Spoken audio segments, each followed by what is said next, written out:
The day my stepfather's lawyer walked into the conference room and saw me sitting at the head of the table, he stopped mid-sentence. His briefcase dropped an inch before he caught it. And then, in a voice stripped of every ounce of the confidence he had walked in with, he said, "Dr. Mercer, I didn't realize you were the department chief."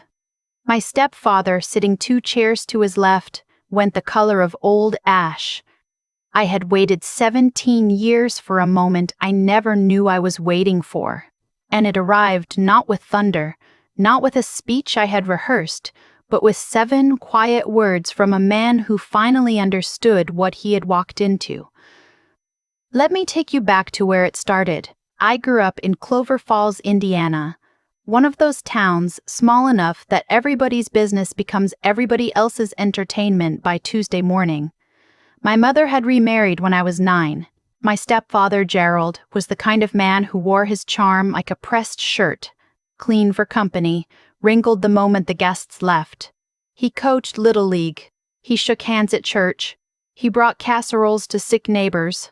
Everyone in Clover Falls thought he was the finest thing to happen to our family. I knew better, and for years knowing better was a thing I kept entirely to myself. My mother loved him. That was real. I never doubted it. She had been alone and tired, and Gerald had arrived like an answer to something she hadn't known she was praying for. I understood that even as a child, so I kept my unease folded up small and stored somewhere behind my ribs, and I focused on the one thing that made sense to me in that house: school. I was good at science the way some kids are good at drawing, without trying to be, without knowing why. My biology teacher, Mrs. Munnell, Alderman, used to keep me after class not as punishment but because she said talking to me about cells and proteins was the closest she got to joy on a Tuesday. She was 62 years old, walked with a cane she had decorated with stickers of the periodic table, and she was, without question, the safest person in my world. "You have a physician's mind, Claire," she told me once, handing back a test I had taken on mitosis. I had drawn the diagram so precisely she thought I had traced it. Do something with it. I was 17 when everything collapsed. There was an accident.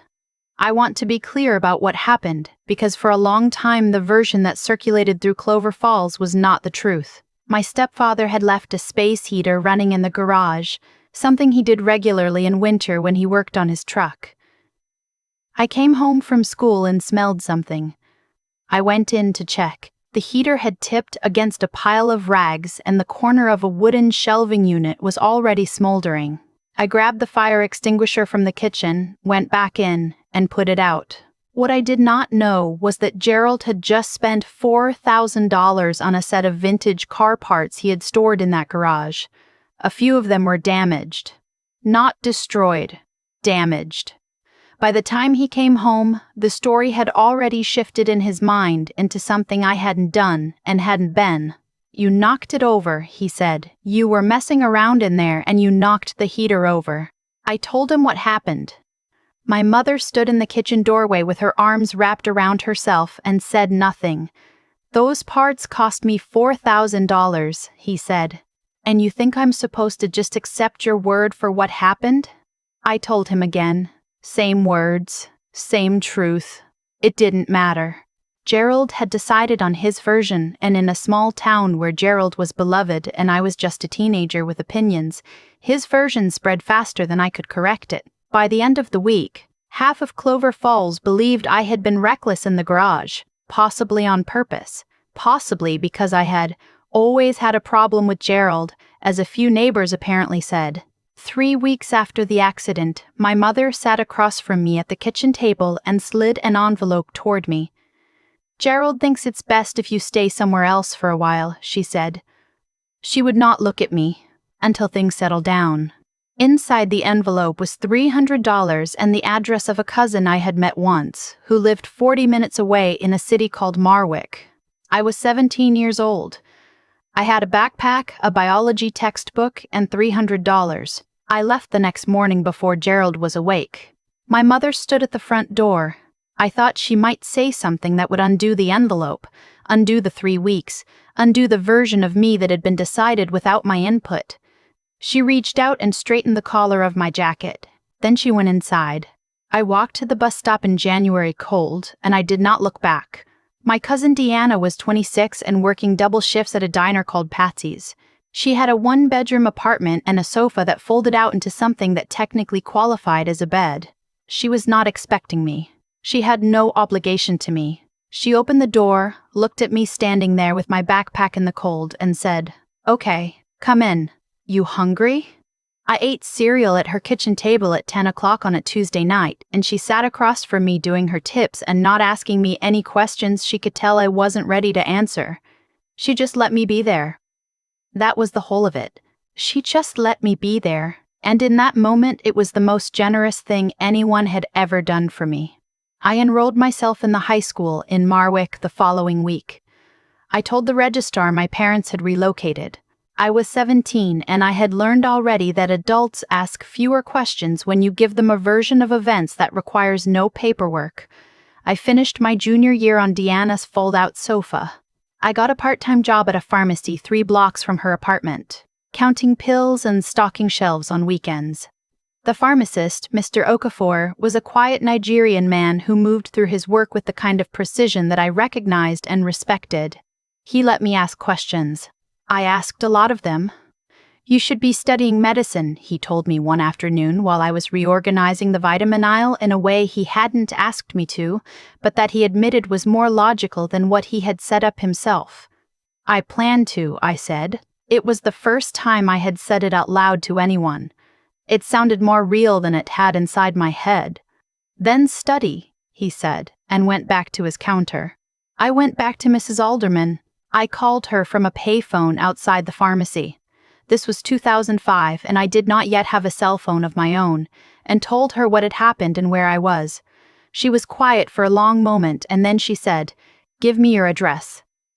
3 days later, a package arrived at Deanna's apartment.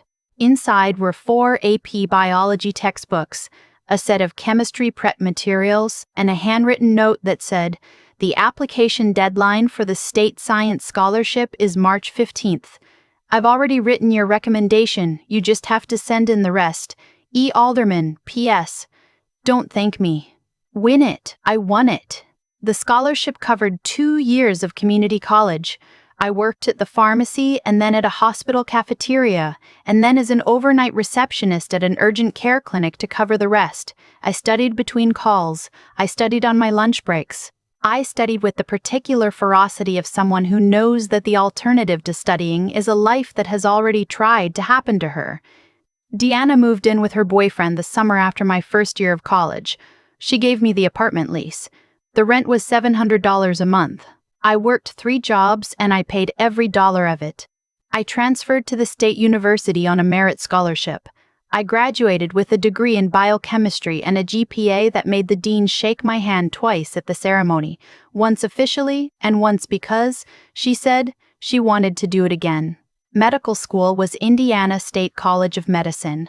4 years of the most demanding education I had ever encountered, followed by 3 years of residency in internal medicine at a hospital in Indianapolis, followed by a fellowship in hospital administration that I pursued because I had realized somewhere in my second year of residency that I wanted not just to treat patients, but to change the systems that failed them. I was 32 years old when I was appointed Chief of Internal Medicine at Hargrove Regional Medical Center in Dunmore, Indiana, a mid-sized city 40 miles from Clover Falls. I had not spoken to my mother in 15 years. I had not spoken to my mother in 15 years. I had not spoken to Gerald in 17. My department had 41 physicians, a nursing staff of over 200, and a reputation for outcomes that had recently attracted a profile in a regional healthcare journal. I drove a sensible car and owned a townhouse with a garden I was slowly learning to keep alive. I had a dog named Rutherford, a rescue beagle who snored and hobbed the left side of the bed, and whom I considered, without irony, one of the finer outcomes of my adult life.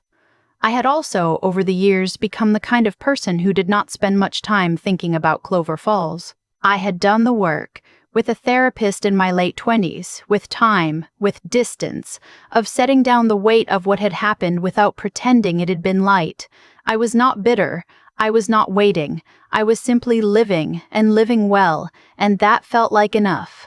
Then, on a Wednesday morning in October, my assistant knocked on my office door and told me there was a legal matter being routed through hospital administration. A man named Gerald Voss had filed a civil complaint against Hargrove Regional Medical Center and, specifically, against me, citing a malpractice claim related to the treatment of his wife, who had been admitted to our hospital 6 weeks prior.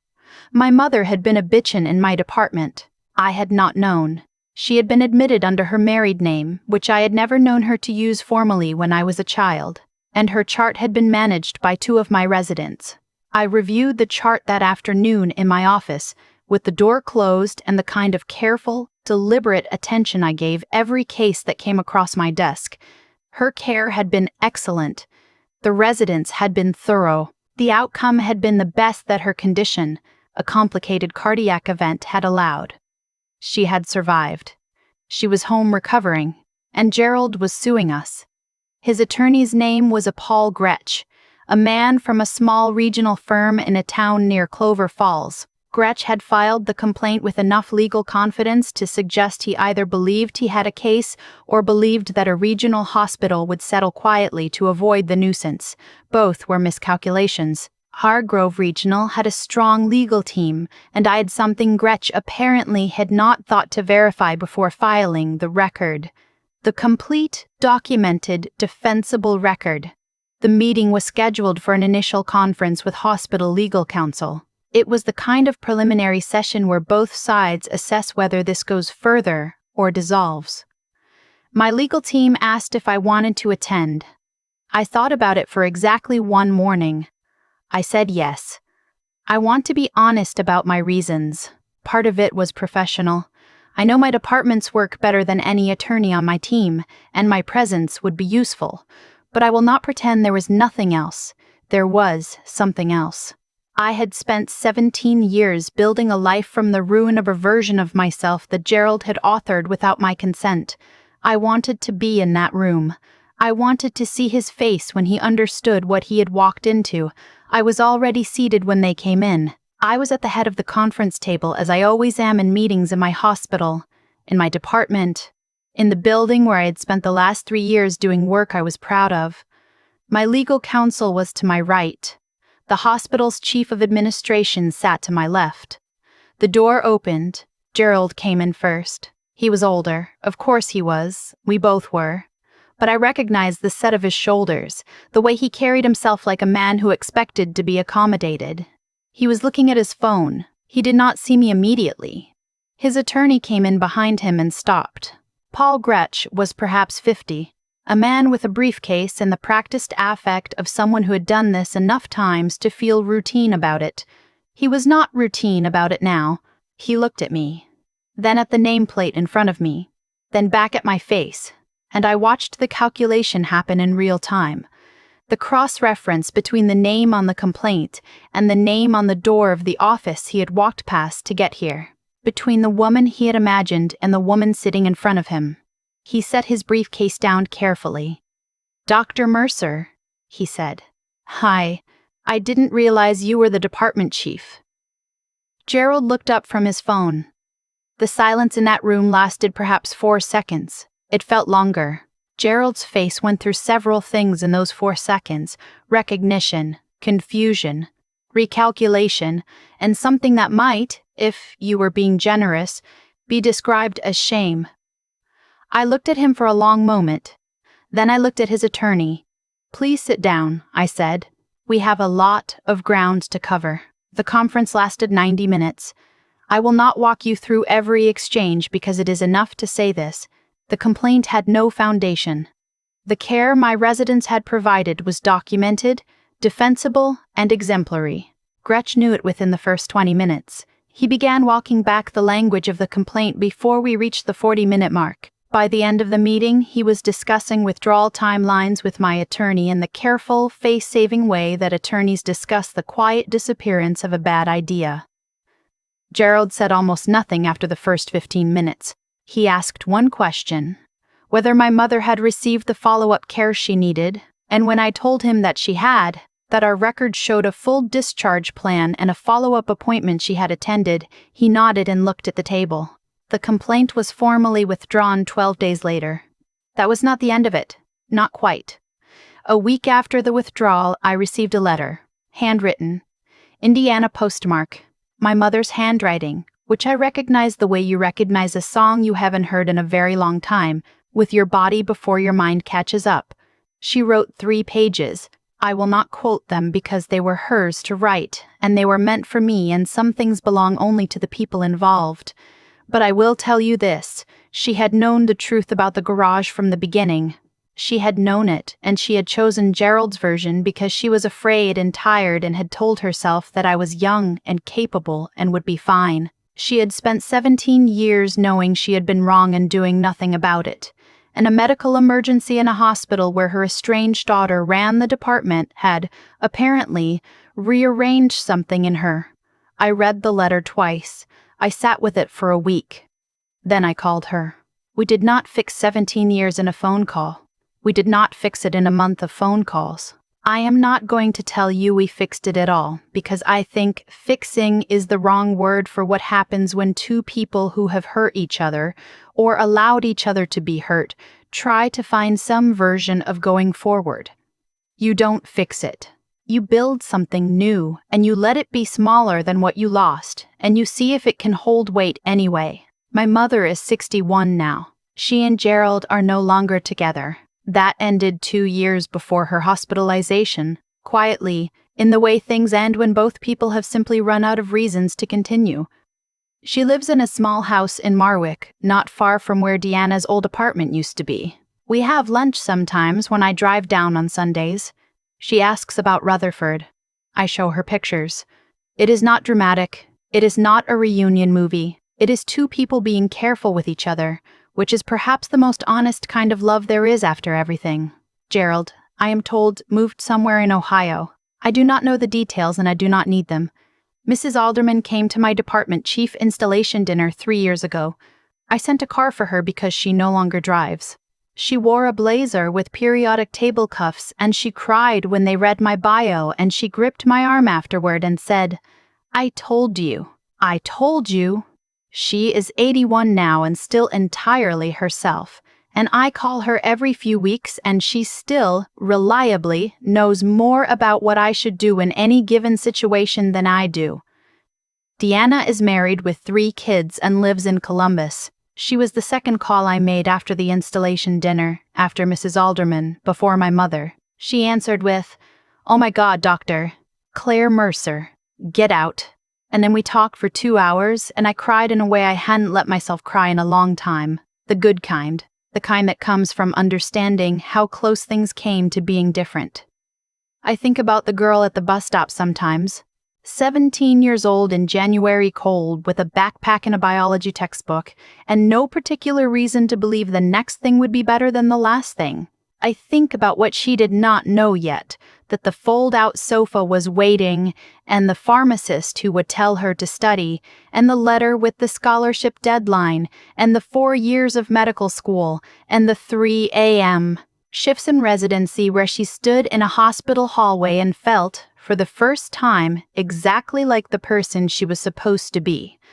I think about her, and I want to tell her, the story is longer than where you're standing.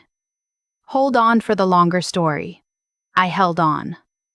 I am still here, and I have, for the record, an excellent parking spot.